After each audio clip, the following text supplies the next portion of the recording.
Good morning, guys. Well, day 2, not here again, and I hate it. I don't like missing school. Gavin's sick again.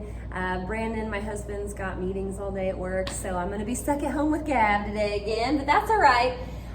It is 6:30 in the morning, and I am gonna record this video for you so that in class today, hopefully, as long as it works and the Chromebooks work and all that, hopefully you can just kind of watch this like I'm here with you, and then work on your homework just like a typical day. It's almost like what you quarantined people did last year, or if you were quarantined at the beginning of this year. This is kind of how it works.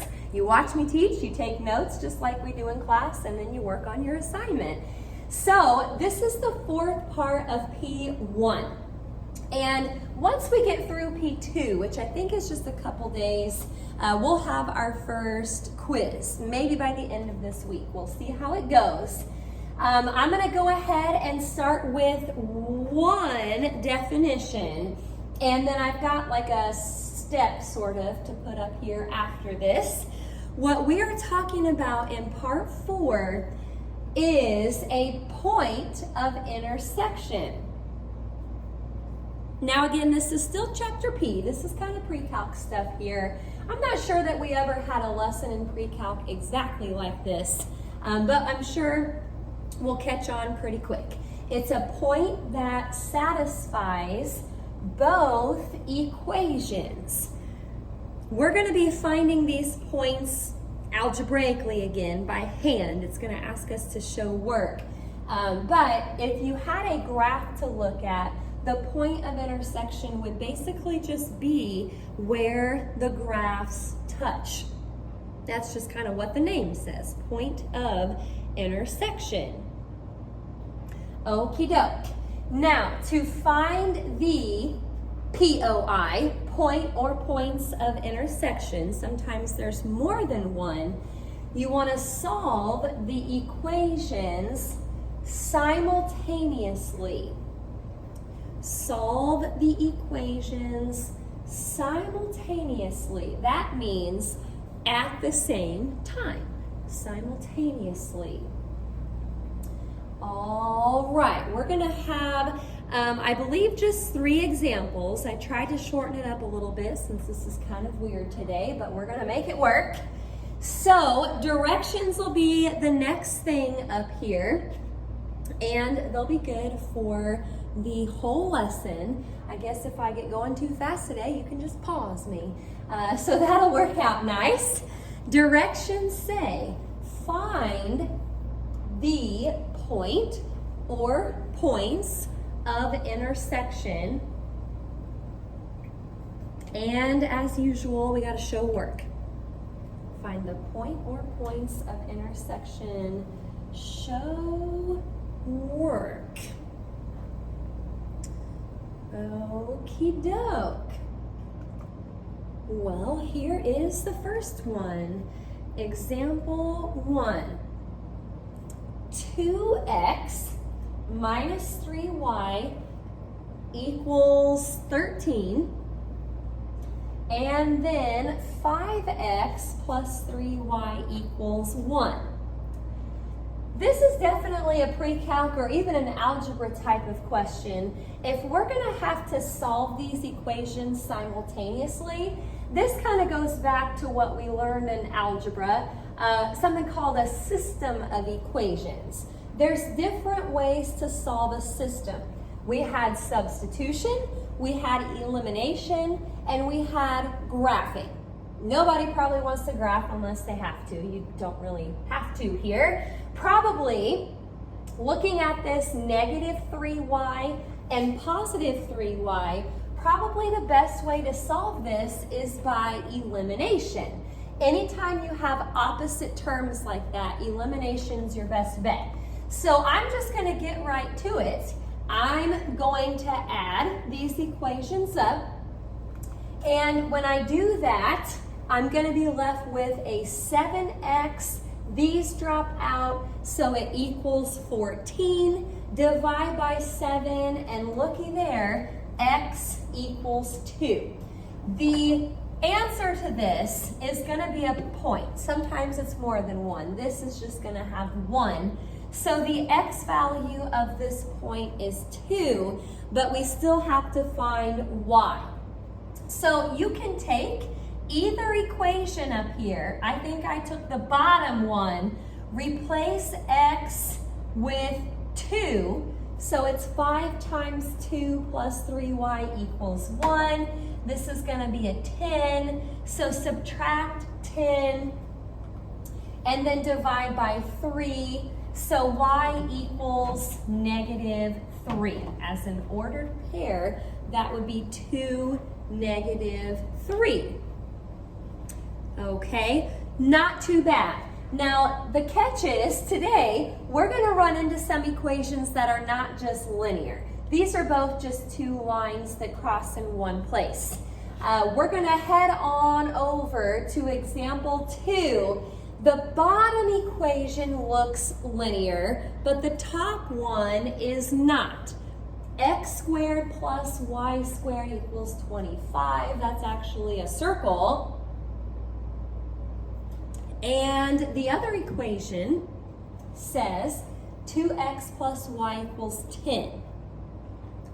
Okay, because of the squares, those are squared, those are not, you won't be able to do elimination. It's not going to work. Even if you turned this into negative y, y squared minus y doesn't drop out. It would just be y squared minus y. So instead of elimination, I'm going to go more for the substitution way of doing things. With substitution, you wanted to solve for one of the variables first. And looking at all of these variables, the easiest one to solve for first is probably y. Subtract 2x, and I wrote this as 10 minus 2x. If you wanted to do negative 2x plus 10, that works also. But now I know what y equals. So here comes the substitution part. Y equals 10 minus 2x. Wherever I see y up in the other equation, I'm going to replace it with 10 minus 2x. So I'm going to bring my work out to the side over here. I've got x squared plus quantity, 10 minus 2x squared equals 25. Now, 10 minus 2x squared. And I'm going to have to erase this here in a minute, but you can do this off to the side on your paper. We're going to have to kind of write that out twice and FOIL it. You can't just square the 10 and square the 2x. So, FOILing, I get 100 minus 20x minus another 20x plus 4x squared. So after you combine those like terms, the middle part right here, you still have the x squared out front, but the middle part turns into 100 minus 40x plus 4x squared, and it still equals 25. Okay, now the next step I'm going to do up here is just kind of make this look better. I'm going to combine the x squared plus 4x squared, which gives me the 5x squared, and then I just sort of rearranged everything else. So I put the minus 40x next and then plus 100. Now this is actually just a quadratic equation that we have to solve, but anytime you solve a quadratic, it has to be equal to 0. So I'm going to subtract that 25 over, and now it says 5x squared minus 40x plus 75 equals 0. Okay, solving a quadratic. I'll probably try to factor this. That's my favorite way to solve a quadratic. But I'm thinking what might make my life a little bit easier is if I go through and divide everything by 5 first. I guess you could pull a 5 out front if you wanted to do it that way also. But dividing by 5, this turns into x squared minus 8x plus 15, and it still equals 0. Nice factoring. Here we come. Both signs are negative. Two negative numbers that multiply to 15 and add to negative 8. That would be a negative 5 and a negative 3, or you could put the negative 3 first and then the negative 5. Well, breaking that apart, you're going to get 2 x's, which means we have 2 points of intersection. One of them that starts at 5, the other one starts at 3. So to figure out what the y's are that go with those x's, you're going to have to plug each one of those back in to one of your original equations. Now probably, I know this wasn't really an original equation, but this is probably the easiest place to plug them back in. If you put in a 5 for x, this would be 10 minus 10, which is 0. So the y value that goes with 5 is 0. And then for the 3, 10 minus 6, that's going to give me a 4. So there's 2 points of intersection, 5, 0, and 3, 4. Okie doke. Well, we've got one more example. Now, if you run into anything today that you've got a question about, email me, send me a message somehow on Google Classroom, and I will get to it as soon as I can. Last one, number 3, keeping it short and sweet today. Y equals x squared. And then y equals x to the 4th. Okay, elimination. Not going to work so well here since that's x squared and that's x to the 4th. So I'm going to do the substitution way of solving a system of equations. Now, there's 2 different ways you could think about this. I'm going to take this bottom equation. Since it says y equals x to the 4th, wherever I see y up there, I'm going to replace it with x to the 4th.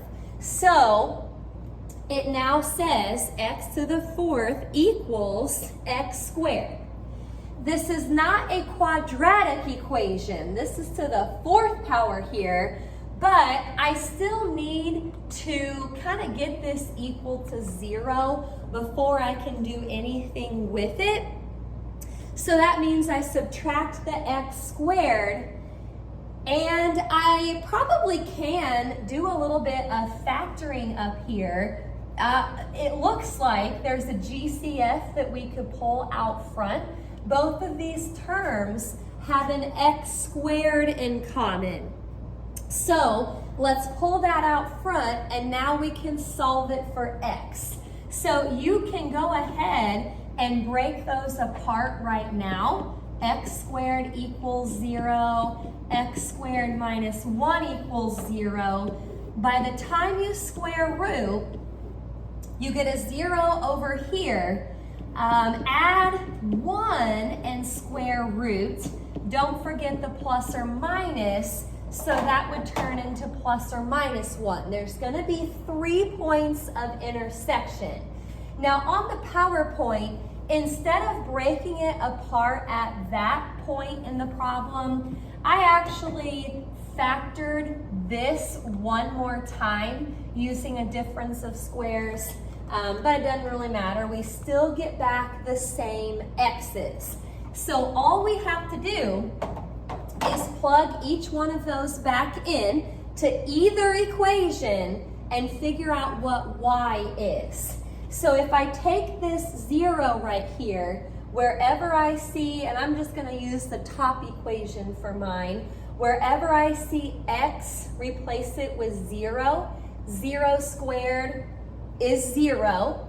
Wherever I see x, replace it with -1.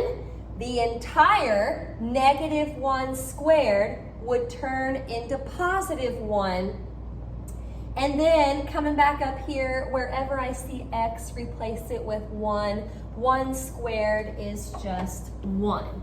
So there they are, 3 points of intersection for number 3. What a coincidence. Okie doke. Well, I will put the assignment up here. So I'd like for you to just work on that in class like we usually do. I want to say the directions in the book at some point ask you to graph.